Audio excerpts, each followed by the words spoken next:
Good morning students. पिछले class में हमने पढ़ा था बैटल ऑफ प्लासी। आज उसी कड़ी में हम आगे पढ़ेंगे बैटल ऑफ बक्सर।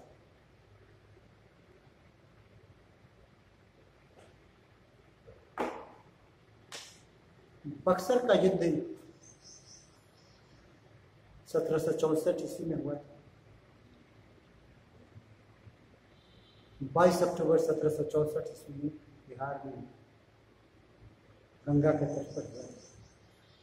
अब इसके बैकग्राउंड में अगर हम जाते हैं क्यों हुआ, तो हम पाते हैं कि 1757 ईस्वी में प्लासी के युद्ध के बाद Mir Jafar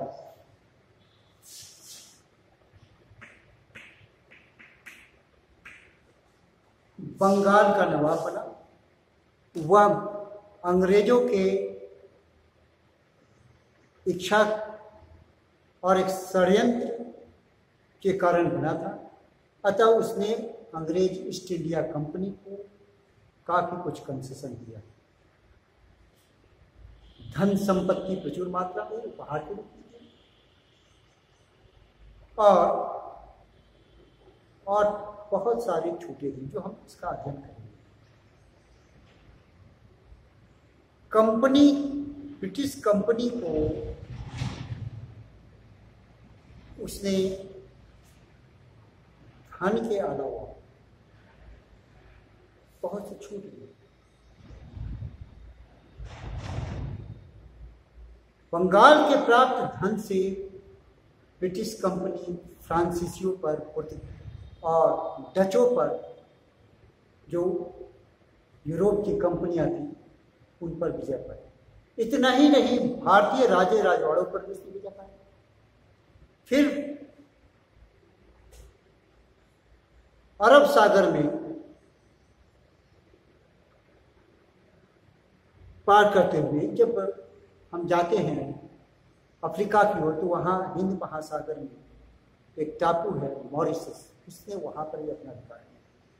cap of good hope, जो कि अफ्रीका का चक्र उसका टिप पर है, वहाँ पर उसने अपना अधिकार किया और ये सारा भारत की संपत्ति। इतना ही नहीं, बंगाल की संपत्ति से ही उसने अपने दो व्यापारिक केंद्रों, एक मद्रास और दूसरा बॉम्बे मुंबई, इनके खर्चे भी वह निकालने लगा।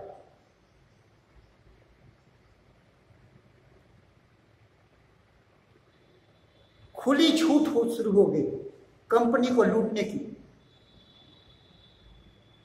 बार बार मीर जाफर को अंग्रेजों को पैसा देना पड़ता। कंपनी के अधिकारियों का एक ही उद्देश्य था, बंगाल को लूट सके तो लूटो। और वो मानते थे कि मीर जाफर एक ऐसा सोने का थैला है जिसमें जब चाहो हाथ डालो और पैसे निकालो, जो इच्छा मानो। उसे वो कामधेनु गाय समझते थे। उस कामधेनु गाय का मतलब होता है कि जो इच्छा मानो। वो मानते थे कि मीर जाफर एक ऐसा नवाब है जो जब चाहो जितना चाहो उतना धन देगा। बंगाल का धन कभी खत्म होने वाला है। उनका मानना था Mir Jafar is a golden sack in which they could dip their hands, they could put their hands into the bag and take out whatever they wished, whatever they wanted.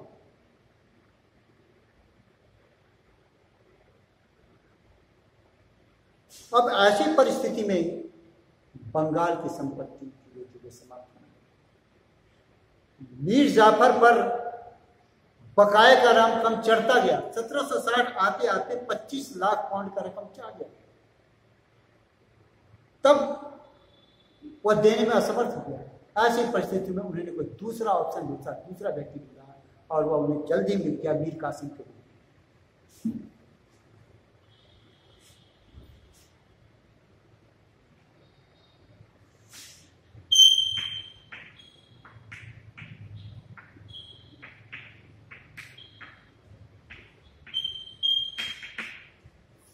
सितंबर 1760 ईस्वी में मीर कासिम बंगाल का नया नवाब बना। चूंकि वह अंग्रेजों के रहमो करम पर बना था, तो शुरुआती दौर में मीर कासिम ने उन्हें भी काफी उपहार दिया, काफी पैसे दिए। लेकिन मीर कासिम वास्तव में एक योग्य व्यक्ति था, एक कुशल प्रशासक था और एक मेहनत कश इंसान था।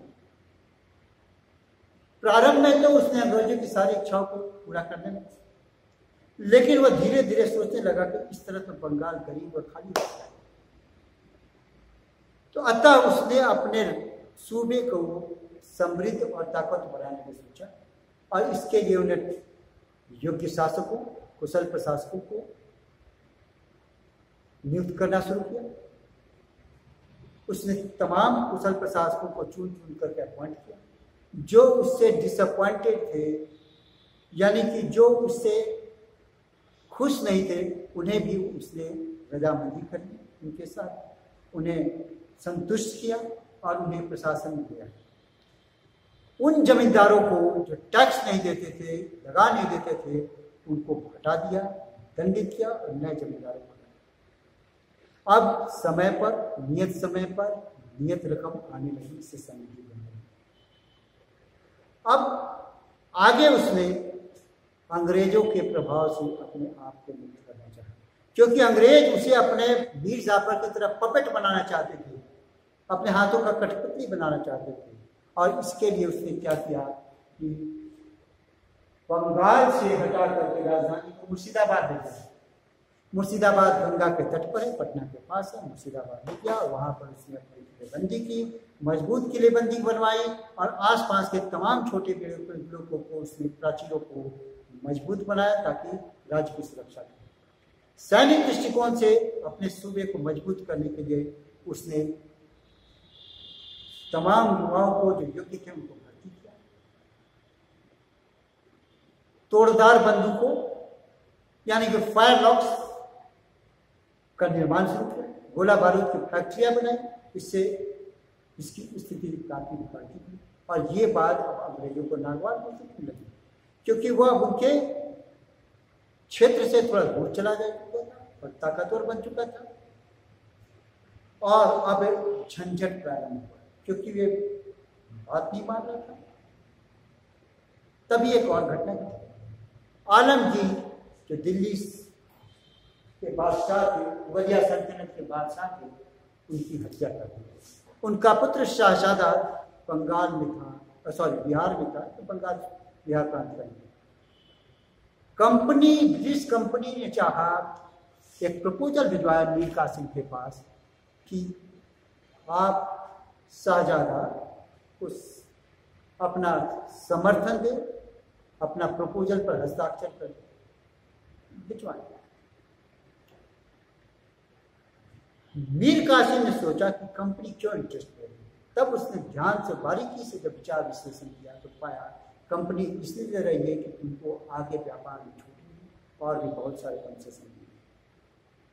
अतः उसने बोला कि ठीक है, मैं आपकी बात मान लूंगा, लेकिन बात मानूंगा तभी जब वो शाह आलम दिल्ली पहुंच जाए और वहां गद्दी हासिल कर ले। अंग्रेज इस बात से और नाराज हो गया। फिर आया अगला मूल जड़ है इनके बीच के युद्ध का, वह था दस्तक। टैक्स में छूट, वह दस्तक जिसके माध्यम से अंग्रेज बिना कर दिए, बिना चूंगी अदा के व्यापार कर रहे थे, उसका दुरुपयोग करने लगे। वह व्यक्तिगत व्यापार बिना चूंगी दिए करें, जबकि ये छूट सिर्फ कंपनी को दी गई थी। कंपनी के अधिकारी, कंपनी के कर्मचारी व्यापार करने लगे। उस दस्तक को भारतीयों के हाथों भेज देते और उसके पैसे से वो खुद का फायदा उठाते। इतना ही नहीं, कंपनी के ऑफिशियल्स भारतीय व्यापारियों को बाध्य करते थे कि ब्रिटिश या यूरोप के बने मालों को उन्हीं के माध्यम से करें, और भारतीय दस्तकारों, भारतीय व्यापारियों को कहते कि यहाँ के माल वो सिर्फ उन्हीं को बेचेंगे। ऐसा अगर नहीं करते थे तो उन्हें दंडित देते थे यहाँ तक कि हंटर से पीटते थे, जेल में डाल देते थे। ये सारी चीजें मीर कासिम के नजरों में आ चुकी थी। अतः उसने अंग्रेजों को ऐसा मना किया, दस्तक का दुरुपयोग करने के लिए मना किया, ताकि भारतीय व्यापारियों को जिसे काफी घाटा होता था, क्योंकि भारतीय व्यापारी चूंगी देना पड़ता था। अतः उसने उस दस्तक को ही समाप्त कर दिया, एबॉलिश द टैक्स, उस महसूल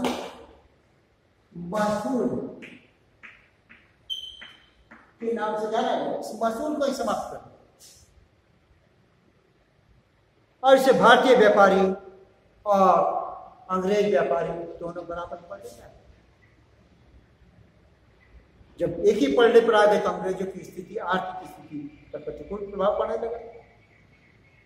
उधर मीर कासिम ने सोचा था अगर यही स्थिति बनी रहती है या बनी रहेगी तो बंगाल का सारा धन लुट जाएगा, बंगाल का प्रशासन सारा खत्म हो जाएगा।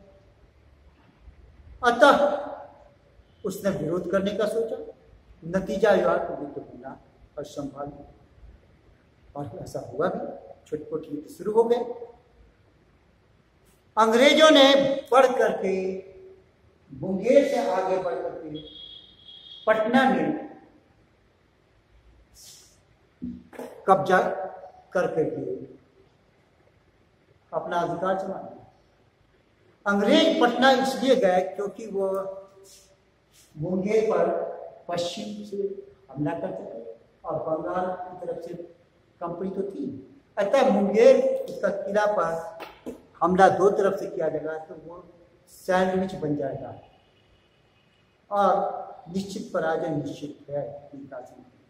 परंतु मीर कासिम इस चीज को भांपा और उसने पटना में अंग्रेजों को कत्ले आम करके मौत की घाट चला दिया।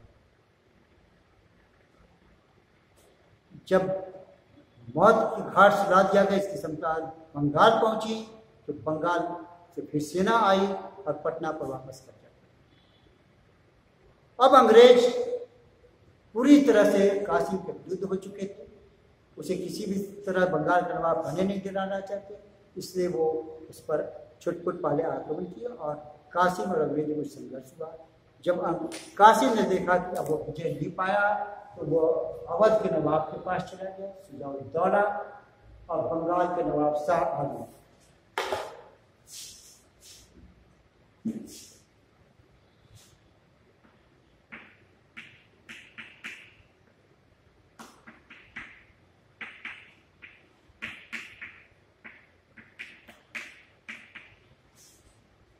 और मीर कासिम ये शुजा-उद-दौला के नवाब, शाह आलम दिल्ली सल्तनत का बादशाह, मुगलिया बादशाह, और बंगाल का नवाब मीर कासिम, तीनों ने मिलकर के संगठित सेना बनाई और अंग्रेजों के विरुद्ध युद्ध हुआ।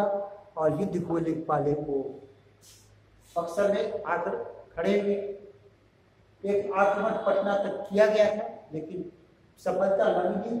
वापस बक्सर आकर तीनों ने मोर्चा बनाया और 22 अक्टूबर 1764 को एक घमासान युद्ध हुआ जो अंग्रेजों की ओर से थॉमस मुनरो के नेतृत्व में लड़ी गई और इधर सम्मिलित सेना ने लड़ा। यह युद्ध वास्तव में दो सेना नायकों के नेतृत्व में दो सेनाओं के द्वारा लड़ा गया युद्ध था, जिसमें अंग्रेजों ने विजय पाया। अंग्रेजों के विजय के लिए उत्तरदायी माना गया है। अंग्रेजों के लिए जो श्रेय दिया जाता है थॉमस मुनरो को दिया जाता है, उसकी सेना के साथ साथ उसके आधुनिक हथियारों को दिया जाता है। और इस तरह बक्सर की युद्ध में मीर कासिम पूरी तरह पराजित है। 19 बार मीर कासिम शुजा-उद-दौला और शाह आलम। अब शुजा-उद-दौला अंग्रेजों की मर्जी पर आ गया, शाह आलम पेंशनर बन गया था। लेकिन मीर कासिम ने संघर्ष का आखिरी प्रयास किया और वो उसने मल्हार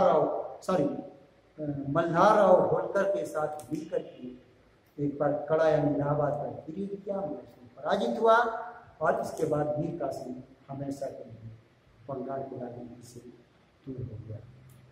इसके बाद बंगाल का नवाब एक बार फिर मीर जाफर को बनाया गया, जो बूढ़ा उतरा, तो मात्र 3-4 दिन के बाद मर गया। इस प्रकार हम देखते हैं कि पलासी युद्ध में जो काम अधूरा रह गया था, उसको बक्सर में पूरा किया। और इस युद्ध के बाद अंग्रेज काफी शक्तिशाली हो गए। खजाने के रूप में यहाँ से बंगाल और खाना का क्षेत्र मिल गया, जिसको इसने वापस बेच दिया। अवध से लेकर के सालम और सालाम को बेच दिया गया और 26 लाख रुपये में दिया गया। कुछ क्षेत्र भी मिला। तो आगे हम देखते हैं कि किस तरह अंग्रेज अब पूरी तरह से बंगाल के इस क्षेत्र के अधिकारी हो गए हैं। इसके बाद उन्होंने मैसूर की ओर जीता, रंजीत सिंह को जीता, बाकी और क्षेत्रों को किस तरह जीता, ये अगले क्लास में। धन्यवाद।